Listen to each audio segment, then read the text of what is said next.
کوئی عبادت نہ پسند نہیں خدا کو، نہ مقبول ہوگی. آپ جتنی مرضی دعائیں کر لیں، پرستش کر لیں، دعائیں اٹھا لیں، کلام پڑھ لیں، جب تک آپ پاکیزگی کے اندر نہیں ہیں آپ کی دعائیں نامقبول خدا کی نظر میں. خدا کیونکہ پاک ہے، بولیے خدا کیا ہے؟ وہ چاہتا ہے کہ اس کے لوگ پاکیزگی کے اندر اس کی عبادت کریں. لوگ کہتے ہیں، بڑی دعائیں اٹھاتے ہیں، خدا ہماری سنتا ہے. وجہ یہ ہے کہ اندر ناپاکی بھری ہوئی ہے، اندر گناہ ہے، اندر لالچ ہے، اندر گالیاں ہیں، اندر برے کام ہیں. اس کی سبب سے انسان ناپاک ہے. خدا پاک ہے. اگر دعا کو قبول کروانا چاہتے ہیں، پرستش اگر چاہتے ہیں کہ خدا قبول کرے، تو پاکیزگی کے اندر خدا کے ساتھ زندگی بسر کریں. خدا کہتا ہے میں پاک ہوں، تم بھی پاک ہونا. ہاللیلویا. خدا نے موسیٰ سے کہا ساری جماعت کو باہر نکال، لشکرگاہ کو سامنے لے کر آ. اور جب لشکرگاہ سامنے آ گئی ساری بنی اسرائیل، تو ان کو کہا، کیا کہا؟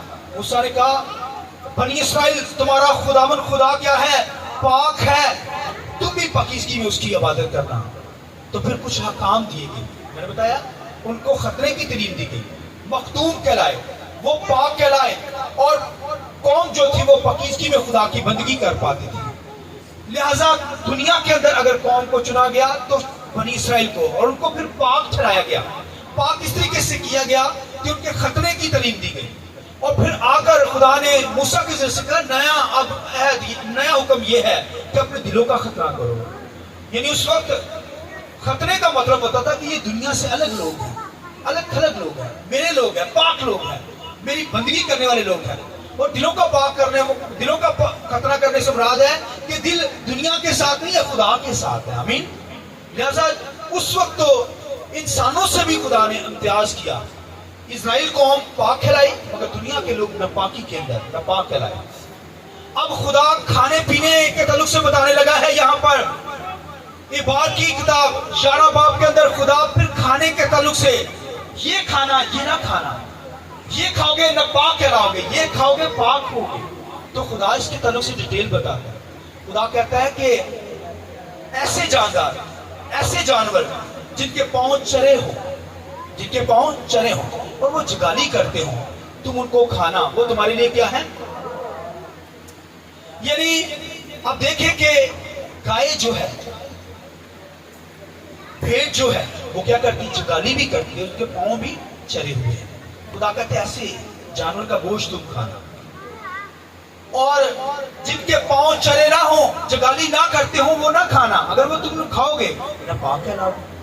خدا کے کلام کے اندر لکھو جیسے سور جو ہے وہ کیا کرتا ہے؟ اس کے پاؤں تو چرے ہوئے ہیں مگر وہ جگالی نہیں کرتا، وہ ہر چیز کو ہڑپ کرتا ہے. کیونکہ جگالی کرنے کا مطلب وہ چبا کر کوئی کھاتا ہے، چبا کر کھائے گا. جو جانور اسے تم کھانا، اس کے پاؤں بھی چرے ہوں. دوسری شرط، ایک شرط نہیں ہے، دونوں باتیں اس کے اندر ہونی چاہیے. اس جانور کے اندر اس کے پاؤں بھی چرے ہوں، درمیان میں ایسے ہوں، اور پھر وہ جگالی بھی کرتا ہو. سور کے پاؤں جگالی، سور جو ہے جگالی نہیں کرتا مگر اس کے پاؤں چرے ہوئے ہیں، وہ ہڑپ کرتا ہے چیز کو. جیسے نوالا پکڑا اندر ہی پھینکی جاتا ہے. جیسا وہ ناپاک ہے. خدا نے کہا وہ نہ کھانا، اگر وہ کھاؤ گے تم کیا ہو جاؤ گے؟ ناپاک ہے. پھر شتر مرغ جو ہے اس کے تعلق سے بھی لکھا ہے وہ بھی ناپاک، وہ بھی نہ کھانا تم. اور پھر خداوند کے کلام کے اندر لکھا ہے کہ جو جانوروں کے پاؤں چرے ہوئے ہیں اور پھر وہ جگالی کرتے ہیں وہ تم کھانا. ہمیں دنیا کے اندر سوالات اٹھتے ہیں بھئی یہ کیوں ہے کہ جن کے پاؤں چرے ہوئے ہیں، لیدا ہے، وہ کھا سکتے ہو. مگر اس کا مطلب یہ ہے کہ اگر پاؤں چرے ہوں گے تو اس کے اندر گندگی لگے گی تو پھر وہ صاف ہو سکتی ہے. تو اگر پاؤں چرے نہیں ہوں گے تو وہ کیا ہوں گے؟ وہ گندگی نہیں ہٹے گی. تو پھر جگالی کرنے والا اسے چبا کر کھانے والا جو جانور ہے. پھر اب دیکھیں اونٹ جو ہے اس کے پاؤں چرے نہیں ہے مگر وہ جگالی کرتا ہے، وہ بھی تمہارے لیے ناپاک ہے، وہ تم نہ کھانا. خدا نے منع کیا ان جانوروں کی طرف سے. اس کا پاؤں اوپر سے لگے گا چڑھا ہوا ہے مگر اندر سے نیچے سے سپاٹ ہے، نیچے سے وہ جڑا ہوا ہے. لہذا خدا نے منع کیا کہ ایسے جانور تم نہ کھانا، اونٹ کا گوشت نہ کھانا، ورنہ تم کیا ہو جاؤ گے؟ ناپاک ہے. پھر خداوند کے کلام کے اندر لکھا ہے ان کے تعلق سے پھر سمندروں کے اندر جو ہے جانور جو ہے، دریاؤں کے اندر جو جانور ہے ان کے بارے میں خدا نے تعلیم دی کہ جس جانور کے یعنی جو سمندر کے اندر جانور ہیں جیسے مچھلیاں ہیں فش ہیں اگر جن مچھلیوں کے چانے ہوں اور پھر پار ہوں ان جانوروں کو اس مچھلی کو کیا کرنا تم کھانا اگر کہ جس کے پار اور چانے نہ ہوں وہ جانور وہ سمندری جو جانور ہے وہ تم نہ کھانا ورنہ وہ ناپاک ہے جیسے سانپ جو ہوتا ہے سانپ اور دیگر اس طرح کی مچھلیاں ہیں فش ہیں تو آپ خدا نے منع کیا خدا نے جس کے چانے ہوں اور جس کے پر ہوں تم اسے کیا کرنا کھانا وہ تمہارے لیے پاک ہے اور پھر خدا نے یہ کھانے پینے کے تعلق سے امتیاز بتایا اور کچھ لوگ کہتے ہیں پھر سوالات اٹھتے ہیں دنیا کے اندر کہ یہ بھی لکھا ہے کہ جس جانور کا تم خون نہ کھانا تو مچھلی کا خون تو نکالا نہیں جاتا لوگ سوال کرتے ہیں لہذا خدا نے یہ حکم دیا ہے کہ جس کے چانے اور پر ہوں اس جانور کو تم کھا سکتے پھر بھی جب اسے اب جاتے ہیں لینے کے لیے تو ان کے جو گل پھڑے ہوتے ہیں وہاں سے ہٹا دیتے ہیں اصل میں خون اس کا جو گل پھڑے کے اندر ہوتا ہے وہاں سے نکال دیا جاتا ہے ویسٹ کر دیا جاتا ہے تو کہنے کا مقصد جانوروں کے تعلق سے مچھلیوں کے تعلق سے بتایا گیا جن کے پر اور چانے ہوں تم ان کو کھانا وہ پاک ہے باقی جن کے پر اور چانے نہ ہوں وہ ناپاک ہے وہ تم نہ کھانا بے حرمتی نہ کر دینا ناپاکی کے اندر نہ چلے جانا تو اگر تو ایسی حالت میں آئے گا تو میں تیری ورشپ قبول نہ کروں گا تیری عبادت قبول نہ کروں گا پھر خداوند کے کلام کے اندر رینگنے والے جانوروں کے تعلق سے تعلیم ملتی ہے ہر طرح کے نیولے وہ نہیں کھائے جا سکتے پھر شتر مرغ کے بارے میں بتایا خدا نے منع کیا ایسے جانوروں پھر چوہا نہیں کھایا جا سکتا نیولا نہیں کھایا جا سکتا اور ایسے جانور جن کے 4 پاؤں ہیں اور وہ جب بھی کرتے اچھلتے ہیں ان میں سے ٹڈیاں تم کھا سکتے ہو جیسے خداوند کے کلام لکھا یوحنا عرف ہے لکھا شہد اور ٹڈیاں کھاتا تھا آمین خدا نے وہ پاک کیا تم وہ کھا سکتے ہو مگر پوری دنیا کے اندر تو بڑی ویرنس ہے بیف کھایا جاتا ہے اور پھر جو ہے وہ چکن کھایا جا رہا ہے بہت زیادہ آج تو چکن کھایا جا رہا ہے پاکستان کے اندر لیکن خداوند کے کلام میں پولس رسول اس بحث کو ختم کرتا ہے کیا کہتا ہے پولس رسول کہتا ہے جو چیزیں آپ کو قصابوں کی دکان پر ملتی ہے وہ تم کھاؤ قصابوں کے اندر قصابوں کی دکان سے دکان پہ جو وہاں سانپ تو نہیں لٹکا ہوگا وہاں نیولا تو نہیں لٹکا ہوگا وہاں تو سور تو نہیں لٹکا ہوگا وہی کھاؤ گے نا وہاں فش ہو سکتی ہے بیف ہو سکتا ہے اور اس طرح کا جو چکن ہو سکتا ہے یہ ساری چیزیں ہوتی ہیں جی مٹن ہاں جی مٹن آپ کھا سکتے ہیں لیکن آج وائٹ میٹ بہت چل رہا ہے تو آج تو بڑی ویرنس ہوگی کھانے پینے میں بھی لوگ جو ہے وہ بیف جو ہے وہ نہیں کھا رہے لوگ تو وہ کیا وائٹ چکن وائٹ جو ہے وہ زیادہ کھانا پسند جیسے چکن اور فش کا گوشت ہے وہ کھانا پسند کرتے ہیں کیونکہ اس کے اندر جو ہوتی ہے فیٹ ہوتی ہے چربی ہوتی ہے جس کی وجہ سے لوگ نہیں کھاتے ہیں یا کسی کا بلڈ پریشر ہائی ہوتا ہے تو باہر کے ملکوں کے اندر تو آپ دیکھیے سب کچھ ہی کھایا جا رہا ہے سری لنکا کے اندر گھوڑا کھایا جاتا ہے گھوڑے کا گوشت پھر جاپان کے اندر پپی کھائے جاتے ہیں پپی سمجھتے ہیں کس کو کہتے ہیں کیا